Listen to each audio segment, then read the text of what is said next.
اپنے رب کے ساتھ شیئر کرو، اللہ رب الجلال تمہیں اس کا صلہ بھی عطا فرمائے۔ حضرات محترم، ہر نبی جو اللہ رب الجلال کے قریب ہیں، اللہ رب الجلال نے اپنے محبوب بندے بنا کر دنیا کے اندر بھیجے، ان پر بھی آزمائشیں آئیں، ان پر بھی تکلیفیں آئیں۔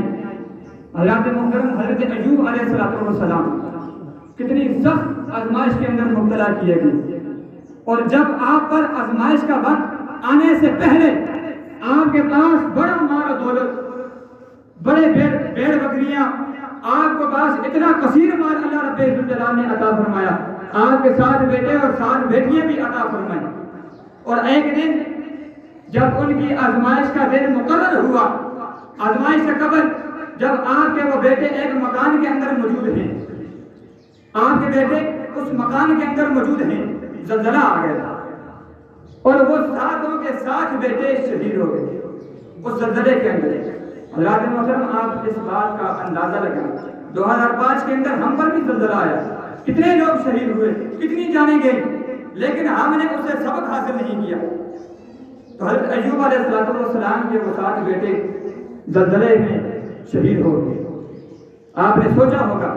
کہ ان کے سر پھٹے ہوں گے، ان کا خون نکلا ہوگا، ان کے ہاتھ کٹے ہوں گے،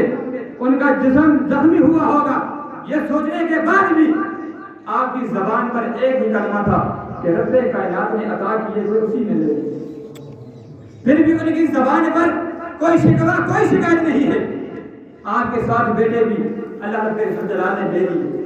اور ایک اور روایت کے اندر بھی آتا ہے کہ شیطان ان کے پاس آیا اور آ کر کہنے لگا کہ تو اس رب کی عبادت کرتا ہے کہ جس نے تمہارے 7 بیٹوں کو لے لیا ہے۔ تو پھر بھی ان کی زبان پر یہی کلمات تھے، یہی جملہ تھا کہ رب کائنات نے عطا کیے تھے اسی نے واپس لے لیے۔ پھر جب آپ کو بیماری لاحق ہو گئی، آپ بیمار ہوئے،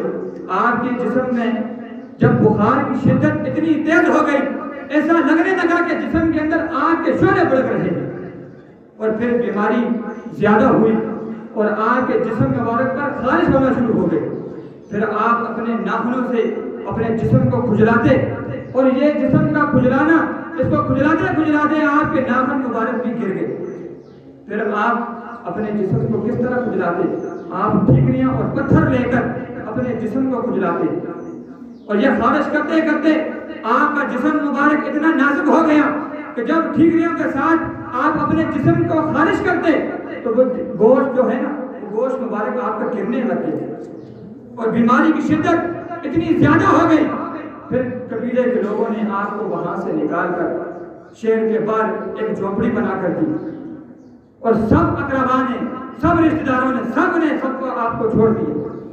اور آپ کے ساتھ آپ کی بیوی ہے، اب اس جھونپڑی میں آپ رہ رہے ہیں۔ ایک دن آپ کی زوجہ نے آپ کی بارگاہ میں عرض کی کہ اگر آپ اللہ رب الجلال کی بارگاہ میں دعا فرمائیں تو اللہ رب الجلال آپ کو اس بیماری سے شفا عطا فرما دے گا۔ اتنا پختہ یقین ہے کیونکہ وہ رب کے محبوب بندے ہیں، اللہ رب الجلال نے انہیں اس آزمائش کے اندر مبتلا کیا ہے۔ تو وہ یہ کہتی ہیں کہ کاش کہ آپ اپنے رب سے ایک مرتبہ یہ دعا فرما دیں کہ اللہ رب الجلال میری اس بیماری کو ختم کر دے۔ تو اللہ رب الجلال کے نبی نے کیا فرمایا؟ آپ فرماتے ہیں کہ آپ مجھے بتائیں کہ ہم نے عیش و عشرت، آسائشوں میں، سکون میں، آرام کے اندر کتنی زندگی گزاری ہے۔ تو آپ کی زوجہ کہنے لگی کہ ہم نے بہت سارا عرصہ عیش و عشرت کے اندر گزارا ہے، مال و دولت کے اندر گزارا ہے، تقریباً 80 سال آپ نے آسائشوں میں، آرام اور سکون میں گزارا ہے۔ تو حضرت ایوب علیہ السلام فرمانے لگے کہ جب ہم نے اپنی زندگی کے 80 برس اللہ رب الجلال کی نعمتوں کے اندر گزارے ہیں، مال و دولت کے اندر گزارا ہے، عیش و عشرت کے اندر ہم نے اپنے 80 برس گزار دیے ہیں، تو ابھی میری آزمائش کا وقت ہے، تو میں اپنے رب سے دعا کرنے سے پہلے مجھے شرم محسوس ہو رہی ہے کہ اللہ رب الجلال سے میں کس طرح یہ دعا مانگوں کہ ابھی تو میرے 18 برس بھی نہیں ہوئے اس بیماری کے اندر، تو میں اپنے رب کے سامنے دعا کروں، مجھے شرم محسوس ہو رہی ہے۔ تو حضرات محترم، آپ نے صبر کیا، ہر لمحہ آپ نے اپنے رب کا شکر ادا کیا ہے، کیونکہ وہ جانتے تھے کہ انما یوفی الصابرون اجرهم بغیر حساب، کہ اللہ رب الجلال جو لوگ صبر کرتے ہیں، جو لوگ صبر کرتے ہیں، اللہ رب الجلال فرما رہا ہے اجرہم بغیر حساب، کہ انہیں میں بغیر حساب و کتاب کے اجر عطا فرماؤں گا۔ تو حضرت ایوب علیہ السلام کی جب آزمائش کا وقت ختم ہوا، آپ کی زبان مبارک پر کوئی شکوہ کوئی شکایت نہیں ہے، جب آپ کی آزمائش کا وقت ختم ہوا، رب کائنات نے اعلان فرمایا اور خود پہلے جی کا ھذا مغتسل بارد و شراب، رب کائنات نے اعلان فرمایا کہ اے میرے محبوب اپنا پاؤں یہاں پر مارو، ھذا مغتسل بارد و شراب، رب کائنات نے اعلان فرمایا کہ یہاں سے چشمہ نکلے گا، یہ چشمہ ٹھنڈا پانی یہ پینے کا بھی ہے اور غسل کرنے کا بھی۔ تو اللہ کے نبی نے اس ٹھنڈے چشمے سے پانی بھی پیا اور غسل بھی فرمایا، تو اللہ رب الجلال نے آپ کو شفا عطا فرمایا۔ اور آپ فرماتے ہیں کہ میں جب وہاں بیٹھا، جنتی لباس آپ کو پہنایا گیا، تو جب آپ کی زوجہ آپ کے پاس آئی، آپ نے پہچانا نہیں، تو زوجہ کہنے لگی کہ یہاں پر ایک بزرگ جو بیماری کی حالت میں یہاں پر بیٹھے تھے وہ کہاں چلے گئے؟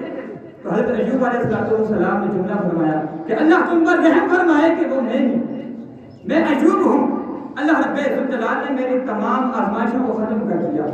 تو اللہ رب الجلال نے آپ کو وہ ساری نعمتیں دوبارہ عطا فرمائی، اور آپ کے وہ 7 بیٹے جو زلزلے کے اندر شہید ہوئے، اللہ رب الجلال نے وہ سارے انعامات آپ کو عطا فرمائے۔ تو حضرات محترم یہ کس وجہ سے ہوا کہ اللہ رب الجلال جب کسی کو اپنے پاس اپنا قرب نصیب فرمانا چاہتا ہے، جب اللہ رب الجلال کسی کے ساتھ بھلائی کا ارادہ فرماتا ہے، تو اللہ رب الجلال اسے آزمائشوں کے اندر مبتلا کرتا ہے۔ تو حضرات محترم آپ ہم پر اللہ رب الجلال نے جو آزمائش ڈالی 2005 کے اندر، اللہ رب الجلال نے جو زلزلہ نازل کیا، حضرات محترم ہمیں اس آزمائش سے سبق حاصل کرنا چاہیے، بلکہ ہماری زبانوں پر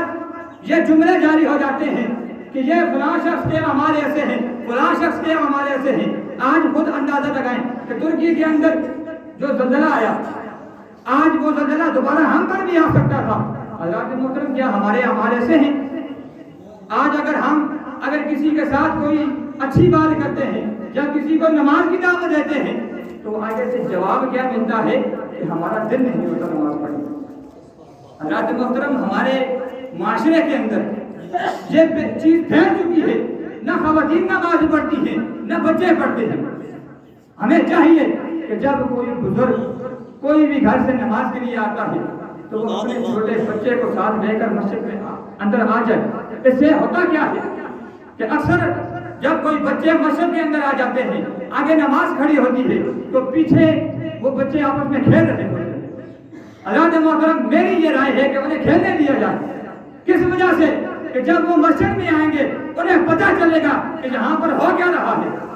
اگر ہم بچپن میں ان کی تربیت ایسی نہیں کریں گے، اگر ہم بچوں کو اپنے گھروں میں چھوڑ کر آ جائیں گے تو بچوں کو کیا معلوم ہے کہ دادا جان کہاں جا رہے ہیں، ہمارے بابا کہاں جا رہے ہیں۔ تو جب وہ مسجد میں آئیں گے انہیں پتہ چلے گا کہ یہ مسجد یہ اللہ کا گھر ہے، یہاں پر اللہ رب الجلال کی عبادت کی جاتی ہے، یہاں پر رب کائنات کا قرآن پڑھا جاتا ہے، یہاں پر اللہ اور اس کے پیارے حبیب کے فرامین پڑھائے جاتے ہیں۔ تو حضرات محترم جب بھی آپ مسجد تشریف لائیں تو سب سے پہلے اپنے گھروں میں اپنی خواتین، اپنی ماں، اپنی بیٹیوں اور اپنی بہنوں کو یہ نصیحت کر کے آئیں کہ اٹھو نماز پڑھو۔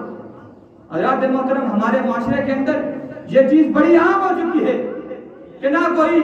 ماں نماز پڑھتی ہے، نہ کوئی بیٹی نماز پڑھتی ہے، نہ ہی ان کی بیٹیاں نماز پڑھتی ہیں۔ تو حضرات محترم یہ میں اپنے موضوع سے ہٹ کر یہ بات کر رہا ہوں کیونکہ یہ معاشرہ ہمارا اپنا محلہ ہے، اور حضرات محترم ہمیں اپنے اعمال پر غور و فکر کرنا چاہیے۔ جب ہم اپنے اعمال کو چھوڑ دیں گے، ہمیشہ ہم دوسروں کے بارے میں سوچتے ہیں کہ فلاں شخص نے یہ کام کر دیا، فلاں نے یہ کام کر دیا، تو ان کو چھوڑو، جو بھی کام کرتے ہیں سب سے پہلے ہم نے اپنی اصلاح کرنا،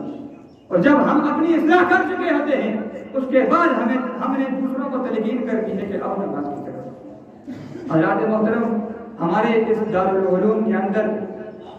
جو ہمارے قبلہ شاہ صاحب جو یہاں کے امام ہیں، انہوں نے اتنا اچھا ماحول بنایا ہے، انہوں نے جہاں پر بچوں کی اچھی تربیت کر رہے ہیں تو میری ان سے بھی گزارش ہے، ہمارے استاد محترم حضرت علامہ مولانا قاری خطیب جو ہمارے اس جامع مسجد کے جو خطیب صاحب ہیں، ان کی خدمت میں بھی میں یہ گزارش کرنا چاہتا ہوں کہ جہاں پر ایک ایسا ماحول بنایا جائے کہ جہاں پر جو نوجوان نسل ہے، جو بزرگ حضرات ہیں، ان کو بھی قرآن پاک پڑھایا جائے، ان کو بھی دین کا علم دیا جائے۔ حضرات محترم، ہمارے دوستوں کے اندر بھی کچھ ایسے لوگ ہیں کہ جن کو دین کی سمجھ نہیں ہے، جو دین کے بارے میں سمجھتے نہیں، جو دین سے دور ہیں، ان کے بارے میں وہ لوگ بھی ایسی ہنسی مذاق کر لیتے ہیں کہ کوئی شعر پڑھ لیتے ہیں جو اسلامی شعر ہے، جو اکثر اوقات آپ سنتے بھی ہیں، آپ بارہا سنتے ہیں، جو نقابت کے اندر کیے جاتے ہیں، ان شعروں کو آگے رکھ کر ان کا مذاق بنایا جاتا ہے۔ یہ کس وجہ سے ہے کہ وہ دین سے دور ہیں؟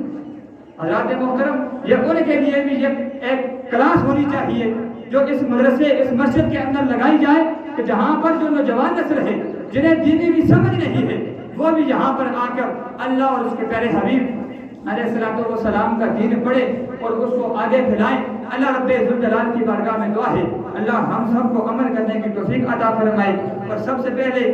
میں اپنے استاد محترم قبلہ قاری ممتاز حسین